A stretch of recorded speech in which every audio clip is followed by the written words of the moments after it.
संतों को रोज कुएं से पानी भरना, शिव जी को चढ़ाना, जल पीना, साधु संत यही क्रम पूजन पाठ का करते। उसी कुएं में एक मेंढक रहता था। वो संतों का सानिध्य करता, रोज संतों का दर्शन करता, संतों का प्रवचन सुनता। एक दिन संत ऋषिजन गुरुजन आते, साधुजन आते, उसके पहले एक सांप पानी में, बहुत जहरीला सांप पानी में गिर गया, मर गया। उसका जो विष था वो पानी में उसने उगल दिया। मेंढक ने देख लिया कि इसमें सांप गया है और वो सांप ने विष उगल दिया। अब मेंढक करे तो करे क्या, उसने इंतजार करा कि संत आएंगे तब उनके सामने मैं पानी में गिर जाऊंगा तो संत कम से कम इस पानी को लेकर नहीं जाएंगे। संत जैसे ही आए, साधुजन जैसे ही आए, मेंढक पानी में कूद गया तो जहर का पानी था, उसमें मेंढक मर गया, शरीर नीला पड़ गया। संतों ने कहा इस पानी में मेंढक पड़ा है और पड़ते से ही मर गया है। थोड़ी देर बाद संतों ने उस मेंढक को बाहर निकाला तो देखा कि वो मेंढक नीला पड़ गया था जहर के कारण, सांप के जहर ना पड़ गया। तब उनको लगा इस मेंढक ने अपने प्राणों को हमारे लिए त्यागा है। ध्यान लगाकर देखा कि आखिर कारण क्या था, तो उन्होंने ध्यान लगाकर देखा कि वो सांप जहर उगल दिया था पानी में, पानी पूरा जहरीला हो गया था। इसी पानी से शिव जी का स्नान होता था, इसी पानी से संत पानी पीते थे। मेंढक ने हमारे लिए प्राणों को त्यागा। संतों ने मेंढक के ऊपर अपना हाथ की छत्र छाया कर और मेंढक के ऊपर छत्र छाया कर कहा इस मेंढक को जीवित होना है। हमारा तप बल, हमने जो पूजन सेवा अर्चना करी उसका बल सामने आया, मेंढक जीवित। मेंढक तो संतों ने उसको मनुष्य की वाणी दे दी। मेंढक मनुष्य वाणी में बोलता है, पानी में जहर गिर गया था इसलिए मैं उसमें जाकर अपने प्राणों को त्याग दिया, मुझे क्षमा करना। आप जो जहर का पानी शंकर जी को चढ़ाते मुझे अच्छा नहीं लगता। ये जहरीला पानी आप भगवान को चढ़ाएं, ये हमें अच्छा नहीं लगेगा। आप लोगों को मालूम होगा इस व्यासपीठ से कई जगह पर हम लोगों ने कहा निर्माल्य विसर्जन की गाड़ियां चलाओ, निर्माल्य विसर्जन की गाड़ियां चलाओ, जिससे नदी, तालाब, बावड़ी, कुएं शुद्ध हो। हम जो निर्माल्य अपने घर में बचता है, जो फूल पत्ती बचती है, उसको पानी में डाल देते हैं, पानी दूषित होता चले जाता है। पानी दूषित होता चले जाता है तो वो पानी हम भगवान को कैसे चढ़ाएं, क्योंकि वो जहरीला बनते चले जाता है, उसका आचमन कैसे कर सकते।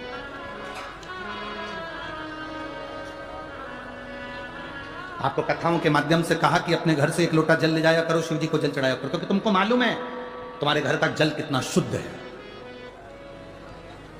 हम दूसरी जगह का पानी उठाकर महादेव को चढ़ा रहे हैं, वो पानी में कितना क्या विष मिला है, क्या मिला है, हमको अंदाजा नहीं है। वो कितना दूषित है ये हमको अंदाजा नहीं है। आप में से कोई माता ऐसी है जो भगवान को दूषित जल देती होगी, बेकार पानी देती होगी, कहीं खड्डे का गंदा पानी भरकर चढ़ा देती होगी? कोई नहीं है ना। सब अपने घर से पानी भरकर लेकर जाते हैं, जो पानी वो पीते हैं वो पानी लेकर जाते हैं, जो पानी वो स्वयं पीते हैं वो पानी महादेव को चढ़ाते हैं। पशुपतिनाथ का व्रत तो यहां तक कहता है कि बाजार से मिठाई लाकर पशुपति व्रत नहीं किया जाता। बोलो सही है कि गलत है? घर में खीर बना लो, घर में सीरा बना लो, हलवा बना लो, घर में मीठा चावल बना लो, घर में तुम जो बनाना हो बनाओ, पर घर में बनाओ। इतना शिव जी की पूजन में शुद्धता का ध्यान स्मरण रहता है। तो हम कहते हैं कि घर से जल लेकर जाओ। जैसे मेंढक ने कहा पानी अशुद्ध हो गया था, उसको शुद्ध कैसे करें, इसलिए मैंने प्राण किया। आप जब निर्माल्य विसर्जन के लिए वाहन चलाते हैं, रथ चलाते हैं, गाड़ियां चलाते हैं, उस समय पर आप नदी को, तालाब को, बावड़ी को शुद्ध कर रहे हैं और वो पानी शिव जी को चढ़ता है तो उसकी पवित्रता का फल हमको भी हमारे खाते में जाता है और हमारी जिंदगी सार्थक होती है। अब मनुष्य की वाणी मिल गई। संतों ने कहा तुमने हमारे प्राण बचाए हैं, महादेव की सेवा के लिए तुमने जल को बचाया, मांगो तुम्हें क्या चाहिए। उस मेंढक ने हाथ जोड़कर कहा मैं क्या मांगू, बस आपका दर्शन हो गया, इससे बढ़कर और क्या चाहिए, इससे बढ़कर और क्या चाहिए। आप अपना घर छोड़ छोड़कर दूर दूर से आके यहां धूलिया नगर में शिव महापुराण की कथा सुन रहे हो। कोई नासिक में कथा होगी तो कथा सुनने के लिए नासिक वाले वहां पूछेंगे, मां गोदावरी के तट पर कुंभ का जहां मेला भराता है पंचवटी में, जिस नासिक में साधु संत सन्यासी तपस्वी साधक उपासक 33 कोटि देवी देवता, जिस नासिक में, जिस पंचवटी में स्वयं राम गोदावरी का स्नान करने के लिए तरसते हैं, ऐसी पंचवटी में हमें शिव पुराण की कथा गंगा रूपी मिल जाए, इससे बढ़कर और क्या चाहिए? इससे बढ़कर लाभ और क्या मिलेगा?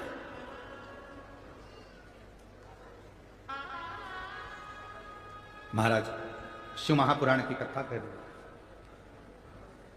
भगवान शंकर की कथा वर्णन कर रहे, शिव कथा कर रहे। मांगो तुम्हें क्या चाहिए? मेंढक ने कहा मैं नहीं मांग सकता। क्या मांग? गुरु की दृष्टि पड़ जाए, संत की दृष्टि पड़ जाए, इससे ज्यादा सुख और क्या चाहिए?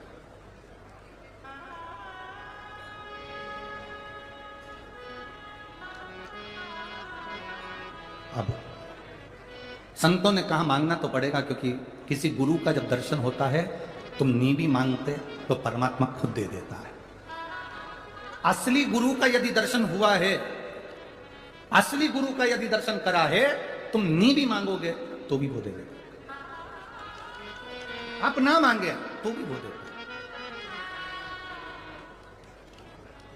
किसी सदगुरु का यदि दर्शन हो, उस समय पर यदि आप हाथ जोड़कर भी अपने दिल की बात केवल गुरु को, सतगुरु अगर है, कोई छल नहीं, कोई दिखावा नहीं, कोई प्रपंच नहीं, कोई ढोंग नहीं, सतगुरु अगर कोई है, उसको देखकर आपने हाथ जोड़कर भी प्रार्थना कर कर कह दिया,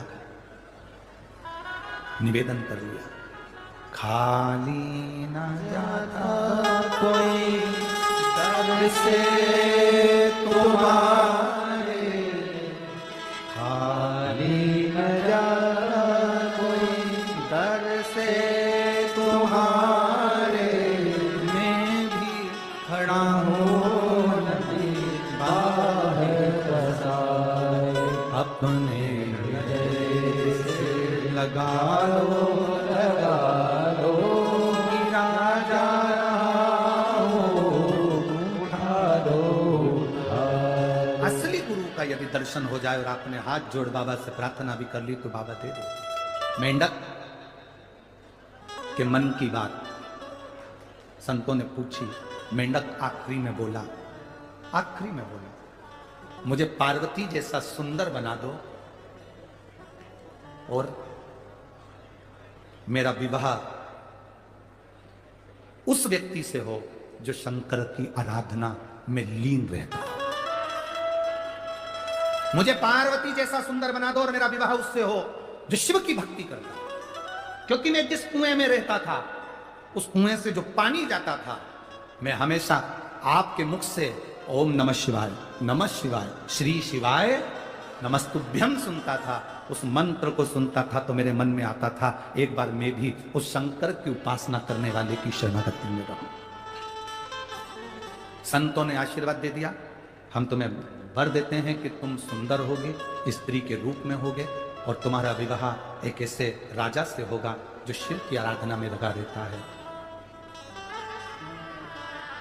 उस मेंढक ने एक छोटी सी कन्या का रूप ले लिया, जिसको मायासुर ने देख लिया। मायासुर की संतान नहीं थी तो वो उस कन्या को ले आया। कन्या का ध्यान लगाकर एक दिन मायासुर बैठा था कि ये कन्या किसकी है, तो उसके ध्यान में आया कि ये तो पूर्व जन्म में मंदोक थी। मंदोक संस्कृत में मेंढक को कहते, ये पूर्व समय में मंदोक थी। मंदोक को संस्कृत में, मेंढक को संस्कृत में मंदोक कहा गया, ये मंदोक थी। तो मायासुर ने, मैदानों ने अपनी बेटी का नाम मंदोक, जो मेंढक को कहा जाता था, उसको मंदोदरी रख दिया। क्या नाम रखा? मंदोदरी। वो मंदोदरी का विवाह शंकर भगवान की आराधना करने वाले लंकाधिपति रावण से हो गया, जो शिव की आराधना में डूबा, जो शिव की भक्ति में डूबा हुआ। भगवान शंकर की आराधना में जो हर पल, हर घड़ी, हर क्षण निश्चित रूप से डूबा रहता है, वो शिव की आराधना करने वाले से इसका विवाह।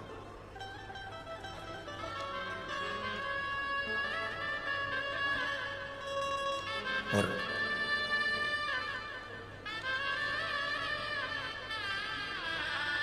वो रावण की भक्ति थी। मंदोदरी कई बार रावण को समझाती थी कि तुम शंकर की आराधना करते हो, तुम समझो नहीं। रावण के पास में वैभव बहुत था, धन बहुत था, सत्ता बहुत थी, संपदा बहुत थी, बस एक कमी थी रावण के पास। रावण के पास में एक चीज की कमी थी। क्या कमी थी रावण के पास में? उसको ज्ञान देने वाले अच्छे नहीं थे। राम जी के पास में था, युद्ध के समय पर ना हाथी था, ना घोड़ा था, ना रथ था। युद्ध के समय पर राम जी के पास में सुंदर वस्त्र भी नहीं थे, राम जी के पास में बहुत सारे शस्त्र भी नहीं थे, पर राम जी के पास में सबसे बड़ी चीज थी, उनको ज्ञान देने वाले अच्छे थे। जिसके जीवन में ज्ञान देने वाला अच्छा है, वो कंगाल होने पर भी करोड़पति बन जाता है। और जिसके पास में ज्ञान देने वाले श्रेष्ठ नहीं है, वो करोड़पति होकर भी रोड पर रह जाता है। रावण करोड़पति था, धनपति था, सत्तापति था, संतान, वैभव सब कुछ था, और रावण के पास में ज्ञान देने वाले नहीं थे। जब रावण ने पूछा सभा में बैठकर, राम जी सेना लेकर आ रहे हैं बंदरों की, मेरे सभासद, मुझे ज्ञान देने वाले जितने भी बैठे थे विद्वान, उनसे पूछा मेरे लिए आज्ञा करो कि राम सेना लेकर आ रहे हैं तो क्या करना पड़ेगा। तो इतने में जितने बैठे थे ज्ञान देने वाले वो सब खड़े हो गए। उन्होंने कहा आन दो, ऐसे तेरे बंदरों को तो अपन सब निचोड़ के खा जाएंगे। ज्ञान देने वालों को ज्ञान देना था कि राम जी के पास में एक दूत भेजिए और बुलाओ, सीता वापिस करो। ये गलत है किसी की स्त्री को अपने यहां रखना। पर ज्ञान देने वालों ने ज्ञान नहीं दिया, उल्टा रावण को भड़का दिया। कई लोग ऐसे होते हैं, जब बहुत विषम परिस्थिति होती है राजनीतिक उठापटक में या प्रशासनिक उठापटक में, लोग बहुत सारे ज्ञान देने आ जाते हैं। अरे वो तुम्हारे लिए ऐसा बोल रहा था, वो तुम्हारे लिए वैसा बोल रहा था, उसने ऐसा कर दिया, उसने वैसा कर दिया। उफान मत लाना दूध में, रत्ती भर का भी। जितनी नम्रता से जिंदगी जी सकते हो उतनी नम्रता से चलना। रावण को ज्ञान देने वाले श्रेष्ठ नहीं थे, इसलिए रावण का पूरा कुल डूब गया।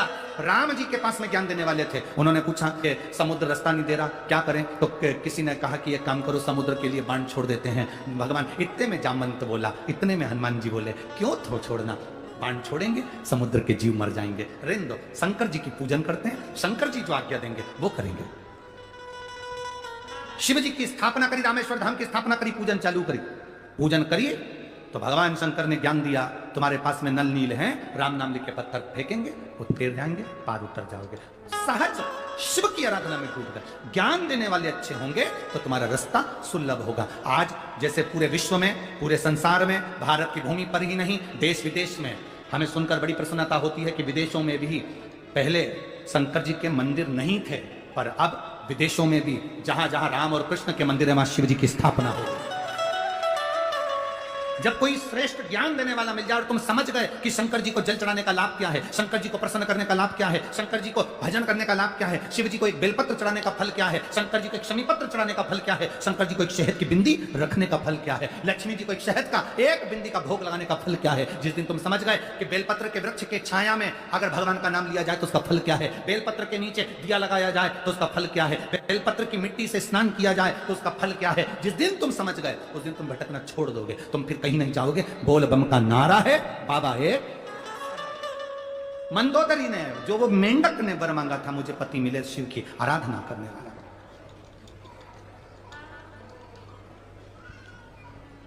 नमामि शमीशा विभुं व्यापकं वेद स्वरूपं। चित्त दम गया। अब मंदोदरी का स्मरण शुभ है।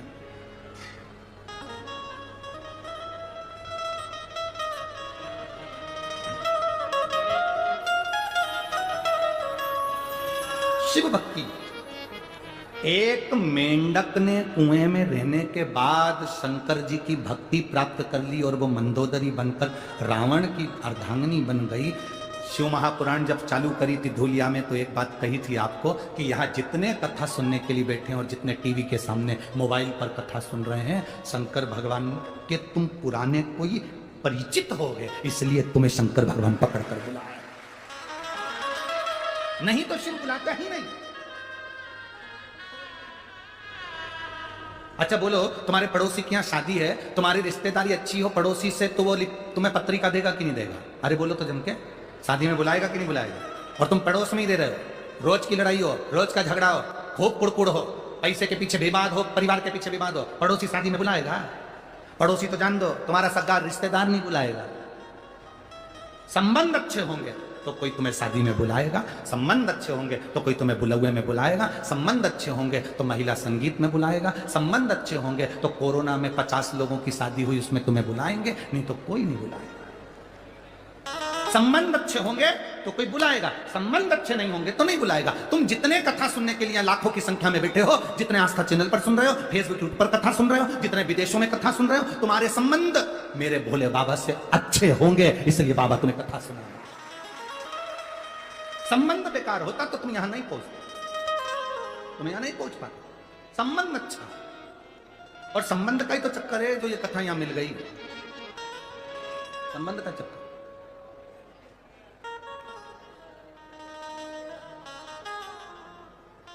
और मेरी प्रीत ना टूटेगी भोले बाबा से, मेरी प्रीत ना टूटेगी भोले बाबा से। ये आपकी तरफ से होना चाहिए कि मेरी प्रीत मेरे शंभू से नहीं टूटेगी। कोई रोक के बताए, कोई रोक के बताए, कोई रोक के बताए, कोई रोक के बताए। तुम्हारे गांव के लोग, तुम्हारे नगर के लोग, तुम्हारी कॉलोनी के लोग, तुम्हारी सोसाइटी के लोग, तुम्हारे मोहल्ले के, तुम्हारे गांव के, तुम्हारे शहर के लोग तुम्हारे मंदिर जाने से अगर कोई रोक के बता दे तो उस जगह पर तुम्हें खड़ी होकर कहना, कोई रोक के बताए, कोई रोक के बताए, अभी पालानी पड़ा है सीहोर वाले से, अभी पालानी पड़ा है भोले बाबा से। अभी संबंध हमारे पाले नहीं पड़े शंकर जी से, जब जब पाला पड़ जाएगा शिव से तब मालूम पड़ेगा कि शिव भक्ति का फल क्या। एक पत्र आया है,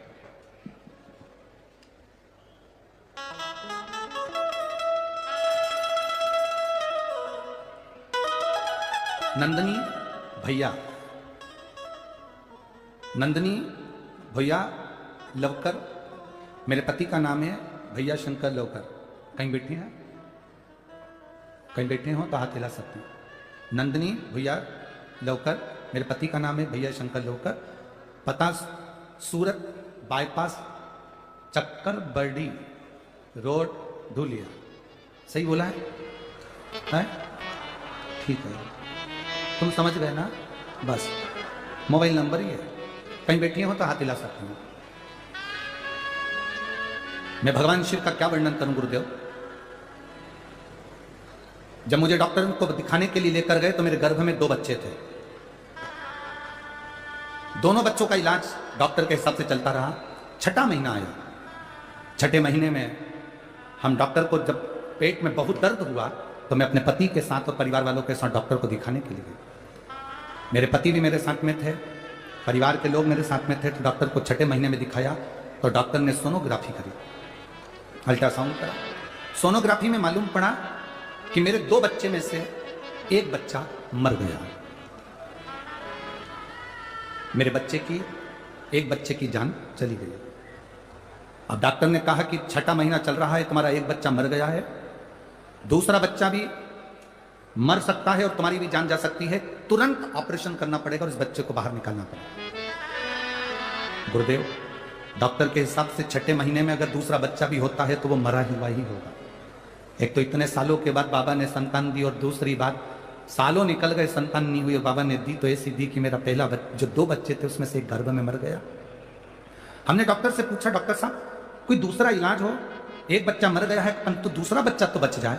डॉक्टर बोले, गर्भाशय में 2 बच्चे हैं, अगर एक मर गया है तो उस बच्चे को निकालने के लिए दूसरा बच्चे को भी निकालना ही पड़ेगा, इसके सिवाय कोई चारा नहीं है, और तुरंत ऑपरेशन करना पड़ेगा क्योंकि बच्चे को मरे हुए 1 दिन पूरा हो गया, उसका जहर शरीर में फैलना चालू हो गया।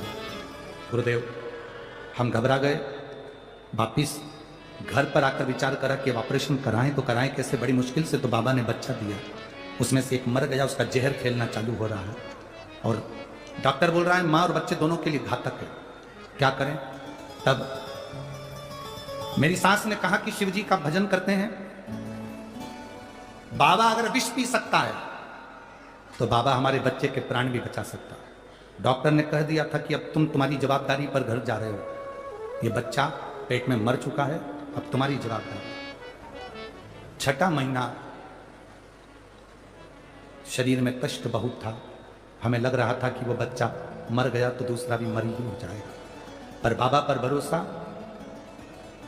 3 महीने जिस मां को मालूम हो कि गर्भ में बच्चा मर गया और तो दूसरा बच्चा भी मरेगा और तुझे भी प्राण जा सकते हैं, 3 महीना कैसे निकाला होगा?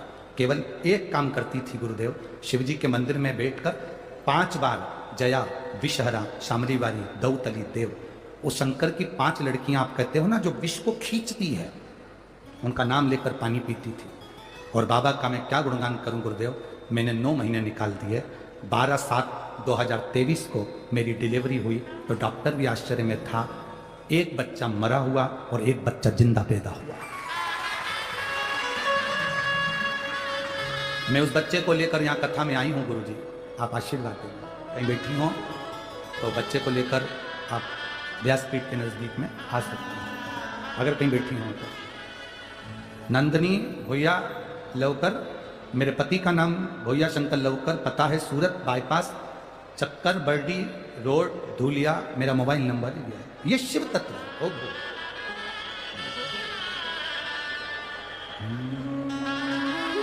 खाली न जाता कोई दर से तुम्हारे, खाली न जाता कोई दर से तुम्हारे, मैं भी खड़ी हो गई बाहर बसार, अपने वैसे लगा लो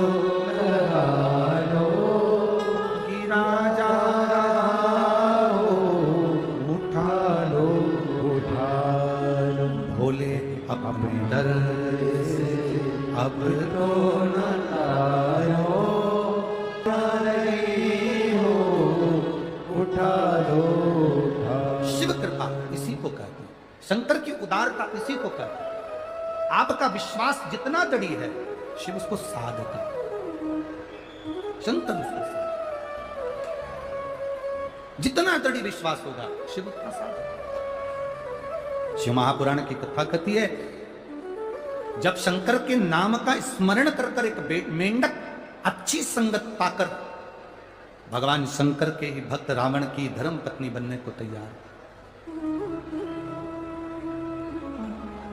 ये विश्वास के साथ शिव महापुराण कहती है आपका विश्वास दृढ़ होना चाहिए, भरोसा पक्का। जितना विश्वास पक्का होगा उतना सुख मिलेगा।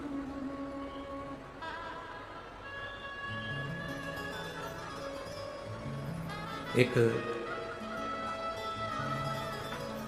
नासिक में कथा होने के बाद एक कथा 28 नवंबर से 2 दिसंबर तक ददरुआ धाम जिला भिंड में हो गई। वहाँ के जो हनुमान जी हैं उनको डॉक्टर हनुमान कहा जाता है। कौन से हनुमान कहते हैं? डॉक्टर हनुमान।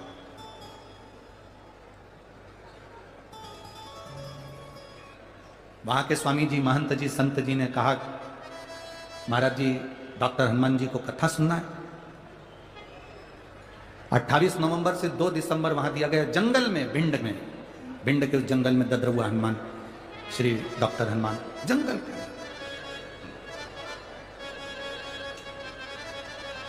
हमने जब महात्मा जी बोले, संत जी बोले कि डॉक्टर हनुमान जी को कथा सुन, हमने कहा डॉक्टर हनुमान जी को कथा नहीं सुनना, कथा डॉक्टर हनुमान जी को नहीं सुनना है। जितने लोग उस भिंड की ददरुआ धाम की कथा में आएंगे, डॉक्टर हनुमान जी को उनका इलाज करना है, इसलिए वो कथा होने वाली। हम कर रहे हैं कि वो कथा डॉक्टर हनुमान जी सुनने के लिए नहीं कर रहे, दुनिया के लोगों के दुख को हरने के लिए डॉक्टर हनुमान ददरुआ धाम में कथा श्रवण कर रहे। ये भक्ति के बिना नहीं हो सकता, ये विश्वास के बिना नहीं हो सकता। महाराज शिव कथा कर रहे थे, भगवान शंकर की पवित्र कथा कहती है। जब हम भरोसा रखकर, विश्वास रखकर, दृढ़ता रखकर जब भगवान की अविरल भक्ति की ओर बढ़ते हैं तो उसका फल जरूर मिलेगा, उसका फल जरूर मिलेगा। शिव कथा कर रहे हो, भगवान शंकर का संवाद कर रहे हो। महालक्ष्मी शिव महापुराण की कथा कहती है कि जैसे लक्ष्मी जी अश्व की योनि से छूट गई थी, अश्व की योनि से, घोड़ी की योनि से माता लक्ष्मी छूट गई थी और भगवान नारायण के साथ में जाकर वापस बैकुंठ में विराजमान हो गई थी। वैसा ही हम जब भगवान शिव की अविरल भक्ति को प्राप्त करते हैं, हम जब भगवान शंकर की भक्ति को अपने भीतर उतारते हैं, तो हमारी भी ना जाने कितनी कितनी योनियां अपने आप छूटती चली जाती है। हमारी भी ना जाने कितनी कितनी योनियां अपने आप छूटती चली जाती है। कितनी योनियां।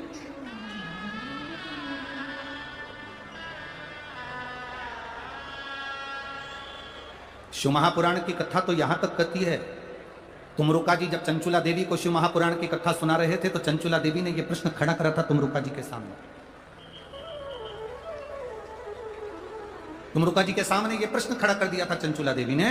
तुमरुका जी से कहा था, तुमरुका जी, मेरा पति तो प्रेत योनि में चले गया, मेरा पति बिंदु तो प्रेत योनि में पड़ा हुआ है। आप जो कथा कर रहे हैं, क्या मेरे पति को वो कथा का फल मिलेगा? शिव महापुराण की कथा कहती है, तुमरुका जी ने चंचुला देवी से कहा, सुनो चंचुला देवी, जितने भी भक्त शंकर की कथा को श्रवण करते हैं, केवल एक व्यक्ति को ही नहीं, जितने भक्त शिव महापुराण की कथा को सुनते हैं, चाहे वो टीवी पर सुने, मोबाइल पर सुने, चाहे पंडाल में बैठकर सुने, अगर प्रतिदिन रोज में आप 10 मिनट भी भगवान शंकर की शिव पुराण की कथा सुन रहे हो, तो अपने पूर्वजों को 71 पीढ़ी को पार कर,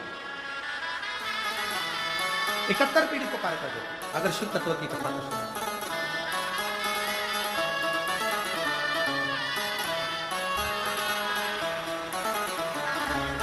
ये वही बच्चा है जो गर्भ में एक बच्चा शांत हो गया था 6ठे महीने में, और गर्भ में दूसरे बच्चे के लिए इस माँ ने शंकर जी के मंदिर के बाहर बैठकर भगवान शंकर का जल पी पी कर 3 महीना निकाला, और 9वें महीने में इस बच्चे को जन्म दिया।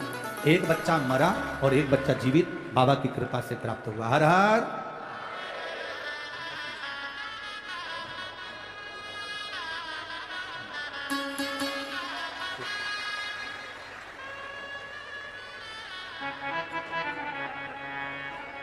ये शिव की उपासना, जब हम उसके भरोसे रहते हैं तो जीवन का एक आनंद ही होता है। ये इसीलिए कहते हैं, हम तो बाबा के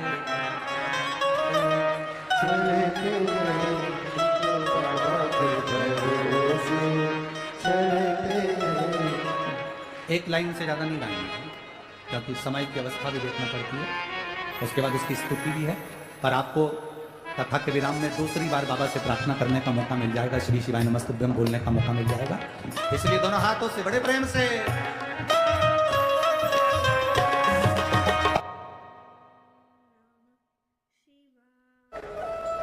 शंकर भगवान को महामृत्युंजय कहा। जब अपन ददरुआ धाम भिंड की कथा सुनेंगे, तो उसमें अपन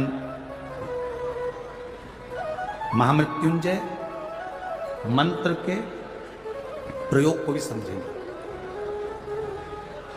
कि जब अगर शरीर में कैंसर जैसा रोग हो जाता है, लीवर किडनी अगर खराब हो जाती है, तो शिव की अविरल भक्ति कैसे प्राप्त करें।